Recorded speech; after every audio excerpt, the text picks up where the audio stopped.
Dude, how you been? Pretty good. Seems like it's been a while. Yeah, it has.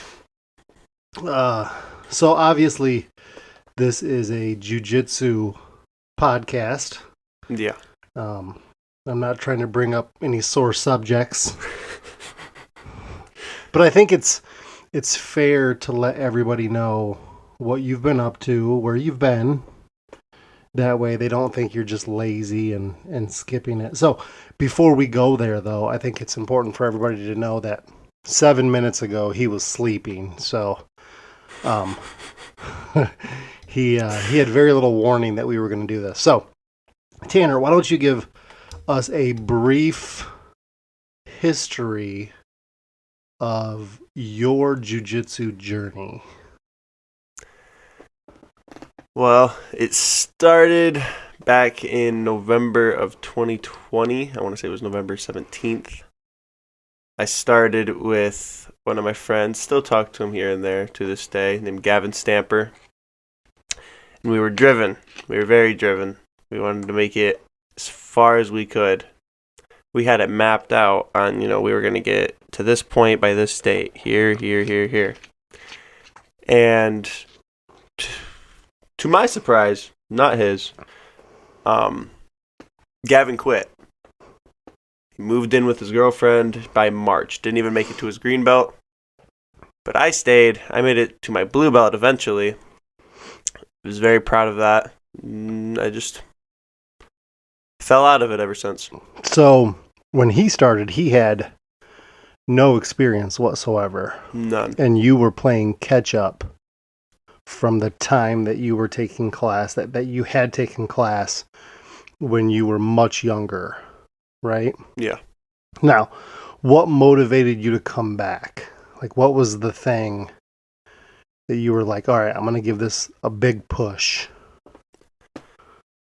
I think a lot of it came from the fact that I had someone who was still really fresh to go along with me.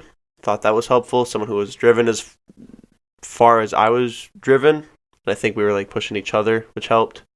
The late talks we had on the couch about jiu-jitsu. Yeah, we did a lot of that, didn't we? Yeah, just talking about it really, like, I don't know. Get you amped up, doesn't it? Yeah. Yeah. And learning the history and the lineage and who some of these mythological people were. It's cool, right? Yeah. Yeah. Cool to hear the stories. Yeah. So I think that's a good segue to mention the sponsor of this podcast, which is CRowesNest BJJ. This podcast is brought to you by CRowesNest BJJ, located out by the beautiful Clear Lake in White Pigeon, Michigan. A Team Rhino affiliate that has been in business for over 17 years. They are your one-stop shop for all things jiu-jitsu related. As an official Origin distributor, as well as all of your Jocko supplement needs. So if you're interested in starting your jiu-jitsu journey, get a hold of CRowesNest BJJ today. You are not too old, and it is not too late. So, where were we? We obviously spent a lot of, and Gavin was part of that. We spent a lot of time discussing jiu-jitsu and talking about it and keeping it out there. And then you made me a deal, right? I did. Yeah, so why don't you tell people what that was about? The deal, when was that? I think around December-ish. Mm-hmm. Still hadn't gotten a gi that had fitted me properly. And the deal was if I had committed for a full year, I was allowed to get this gi. Brand new gi, fit me perfect, it was great. And I fulfilled it. You did.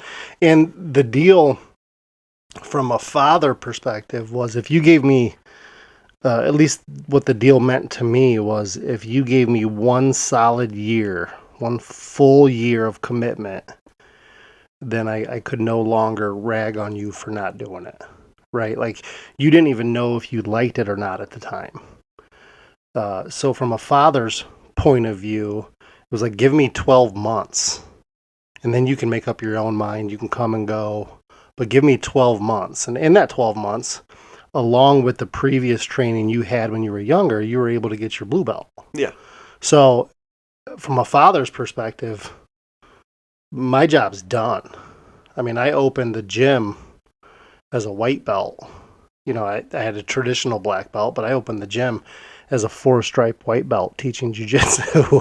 So you are technically higher rank than I was when I opened the facility. So kudos to you for going through it, and you did everything the right way.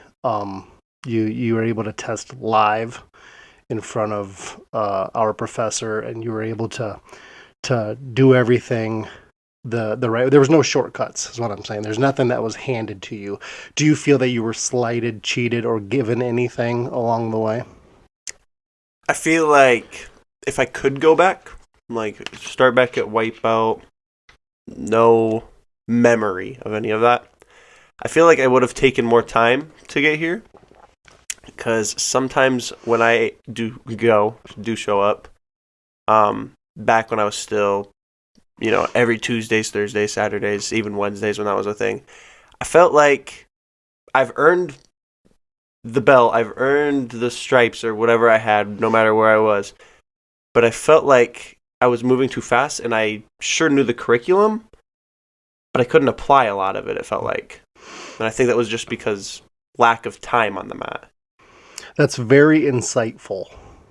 I think what you'll learn through these podcasts as they grow and as I have more people on there, that is a very common feeling for blue belts, especially for new blue belts.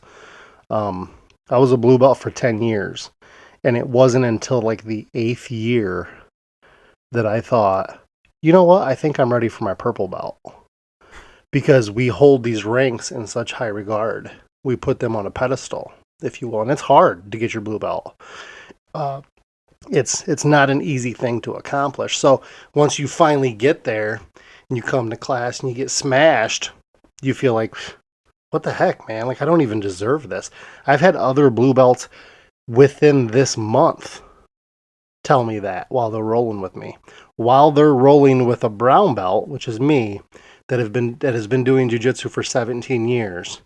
I'll catch them and they'll be like, "Oh, I suck. I don't even deserve my blue belt." And it's like, you realize I've been doing this almost your whole life, right? So I think that's a very common feeling for blue belts to have. But let's steer away from that because I coaxed you into this jiu-jitsu conversation. With very little warning. Let's tell the people what you have been up to every Tuesday, Thursday, and Saturday when they give me a hard time. Let's tell the people where you've been, what you've been up to. What's getting you up in the morning?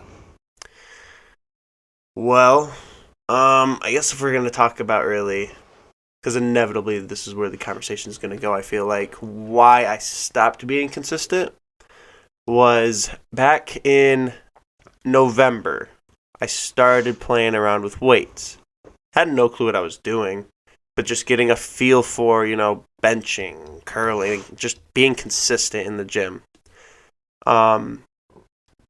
Eventually, after about good 3 weeks, I want to say, I decided I want to get a membership at the Fit Stop in White Pigeon, somewhere where I can be consistent and go there every day, make progress.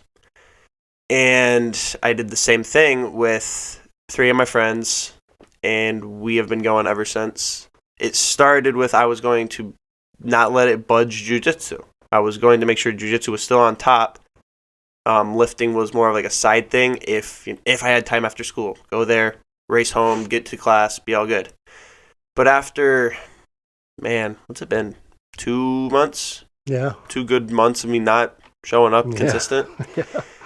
I've come to find that after a good 12 months of jiu-jitsu, I've put it aside for weightlifting. I don't want to have to budge this because this is just kind of like a new hobby for now.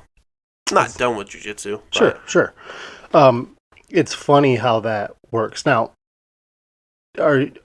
is part of your motivation to get stronger? So what is your motivation there? What started this whole thing? Were you just tired of being the skinny kid? Like, where did this come from? Well,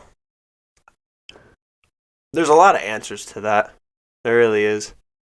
One of them is I was tired of being the skinny kid. At the time, to me, I couldn't see like the skinny kid that I would hear other people say, but I was tired of hearing it, so dabbled into it. I remember before I even started jiu-jitsu, I wanted to weightlift, but you told me to wait till I do jiu-jitsu so I can perfect the movements so that, like, what? A rear naked choke. I'm not just trying to brutally, muscle my way through everything. I know the technique, the muscle can help. Right. If you get into a pinch and you got somebody where the technique isn't working, now you can use the muscle as a backup. And unfortunately, I told you that it's really, really hard on your body to do both, right? Like we see them all the time. We see, Gordon Ryan. We see these jiu-jitsu guys that are just monsters.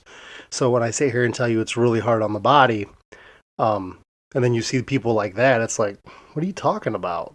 Some of the best jiu-jitsu competitors in the world are monsters. True, and that's their entire job, and nutrition and recovery, and it's their full-time job. So if it was your full-time job, then you could do them both. But if you're doing both a little bit at a time, it's super hard on you, super hard. So I just think it's important that there was a lot of people that went with you through this journey, say from white to blue. So I think that this was an important way for you to tell them, like, hey, I'm not done. I'm just sidetracked right now. I'm doing something else. Yeah. Because when they ask me, I'm like, I don't know. I can't make them come, And I know that you're lifting and you're romantically involved and all the things that teenage boys are doing at your age. So I totally get it. And like I said, from a father's perspective, you get your blue belt. Dude, I'm good. Anything outside of that's awesome. Granted, I would want you to get your purple belt by 20 and then your brown belt. But those are all things we can talk about later. You know what I mean? So real quick, we're going to do 5 questions. You answer them with the first thing that comes to your mind. So you can't do a lot of thought. Obviously, jiu-jitsu related. Okay. So it'll be 5 questions right off the top of your head. If you feel the need to explain yourself, you can. Okay. Okay? Favorite thing about training? Makes me feel better about myself when I get a good submission on someone who I know has been training longer. Okay. Favorite submission? Bow and arrow. Ooh, that's nice. Least favorite thing about training? It sounds egotistical, but it's just a mind game.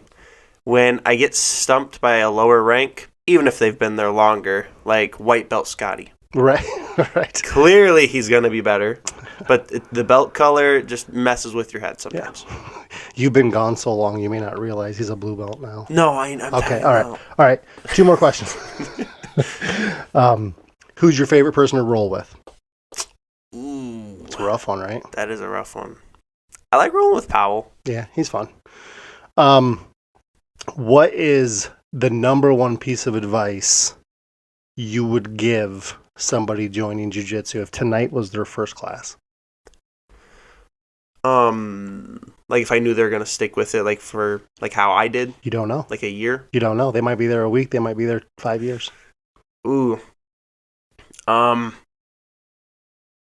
rush it. Don't muscle through things. Let things happen.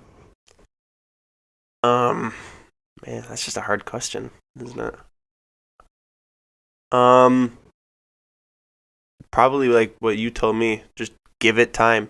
It's gonna suck when you first start. It's horrible. It's important for them to know that, right? I think the biggest piece of advice that I try to give people, whether they're new or whether they've been there for 5 years, because sometimes you have to remind people that have been going for a long time to have fun. If you're not having fun, you're not going to keep training. So have fun. Find fun in it. Part of the reason you enjoy rolling with Powell so much is because he's laughing and goofing around the whole time, right? Yeah. It makes it fun. Whether you're winning or losing, it makes it fun. So, all right. Before we wrap it up, is there any final words you have to give to anybody watching this podcast? I'm assuming everyone at the gym will see it. I'm not done. I'll be coming back. Just like he said, I'm sidetracked. All right, buddy. I appreciate you coming on. We will talk later. All right.